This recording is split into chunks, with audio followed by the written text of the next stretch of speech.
President Trump is denying reports he insulted Americans who died in combat.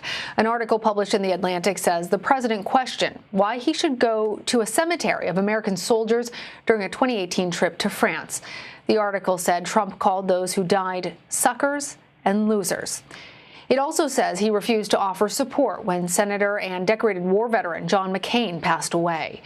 The article also reports that the president mocked the intelligence of those in the armed forces and even said wounded veterans shouldn't be in a military parade. Since the article was published, the administration denied the reporting, but there have been others who have confirmed it. To talk more about this, we have Sarah Streyder, who is the director of Secure Families Initiative with Foreign Policy for America. She's also the wife of an active duty Air Force member. Sarah, it is good to be with you. I know that this issue is personal for you. You've actually won awards for your support for military families. So how does this hit you as the wife of an active duty service member? Yeah, when I read this article, my reactions were all over. I got angry that anyone, let alone our president, would think this way about my family's choice to serve, let alone say it out loud. I got sad. Families who make the ultimate sacrifice have enough trauma to deal with without their losses being besmirched by this White House. But I also finally felt scared. This is the person who every day makes choices that determine whether or not my husband or our other friends who are in uniform get put into harm's way. And I want that person who makes those choices to carry that responsibility with the weight that it deserves. And these comments really make it hard for me to feel like that's what's happening. Sarah, have you spoken with other military families about these reported comments coming from the president? I have. And it's interesting, I've noticed a distinction. The family and friends that I have that are civilians without any affiliation with the military have responded to this article with a lot of shock. But for those of us who are connected to the military, the majority of folks that I know, we share the horror and the heartbreak, but for us, it's not a surprise. Disparaging comments toward our community have been coming at a consistent pace since he was a candidate. There is a tragic yet predictable pattern of disrespect, from picking fights with Gold Star families to calling his generals wimps. This is what we've come to expect, sadly, from this White House. Well, the White House says that the article is false, although other news outlets have confirmed much of the reporting. And they've also tried to paint the picture of the president as a major supporter for military families. They say that the president has done more for military families since he's been in office than, according to the president, anybody else. Some of the specifics that they've pointed to: giving troops pay raise, veterans reforms, and supporting military spouses. What's your reaction to this, and have you seen any impact from these changes in the administration? And is that enough to say that he supports the military regardless of what he might have said in a heated moment?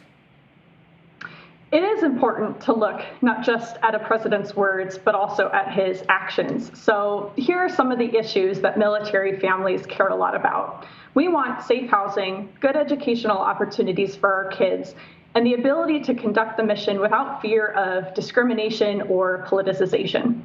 Now let's look at what this administration has done.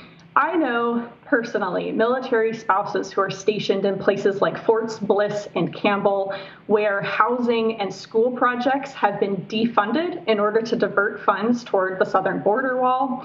This president's ban on transgender service members has been disruptive to good order, not to mention deeply dehumanizing.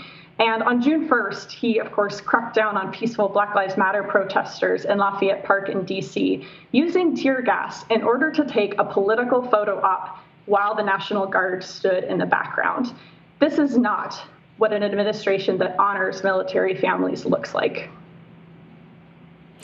Well, Democratic nominee Joe Biden says that if it's true, these comments would disqualify President Trump from the role of commander-in-chief. Do you agree?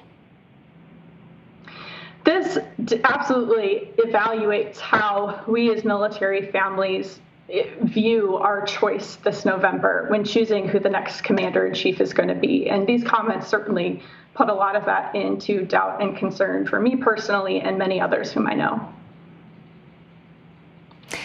Well, Sarah, this is not the first report to accuse President Trump of showing disrespect to U.S. troops. As you mentioned, prior to his election, he picked a fight with the Gold Star family, but it hadn't really affected his support among military service members. Do you think that this changes anything, or everybody is just already stuck in whatever lane they're already in? It definitely influences it. And if folks who are listening are interested in a more quantitative perspective on this question, definitely check out the recent poll that came out of the Military Times that talks about folks in the military community and their relative support for the top two candidates. I think that really tells the best story that it can. But if you wouldn't mind, I'd like to give a sort of takeaway to folks that are in the audience, especially folks who are themselves military partners and family members.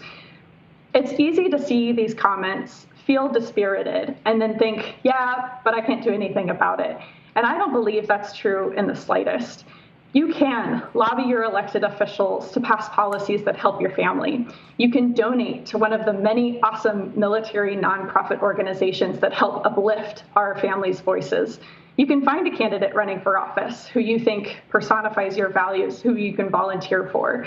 I think times like this show that what we actually need is more military partners and family members to be visible and vocal in our communities by telling stories about all the various different reasons for why we choose to serve and expressing our expectations for what we look for in a commander-in-chief.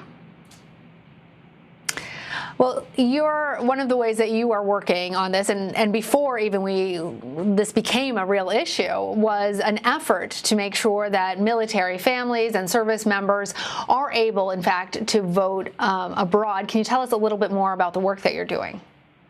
Absolutely. Earlier this year, I founded an initiative called the Secure Families Initiative, and our goal is to mobilize military family members as voters and advocates for their community, especially on issues of foreign policy.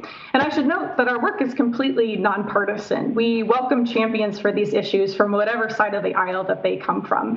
We just simply think it's important that members of our community get involved in civic engagement and political discourse, because those decisions are what directly impact our lives. And a big focus for us this year has been on the act of voting and ensuring that our folks have access to the ballot box, even if they're stationed in super rural or international areas. And of course, the act of voting through the mail has become a more politicized issue than I ever expected when I started my project. But we are trying to hold fast by sharing more about how secure and reliable the system has been for us for a long, long time, and trying to hold the line on policies and individual outreach that will ensure that everyone gets to cast their ballot in time. Well, for the sacrifices that you have made and your family has made on behalf of our country, Sarah Streyder, thank you. Thanks, Lana.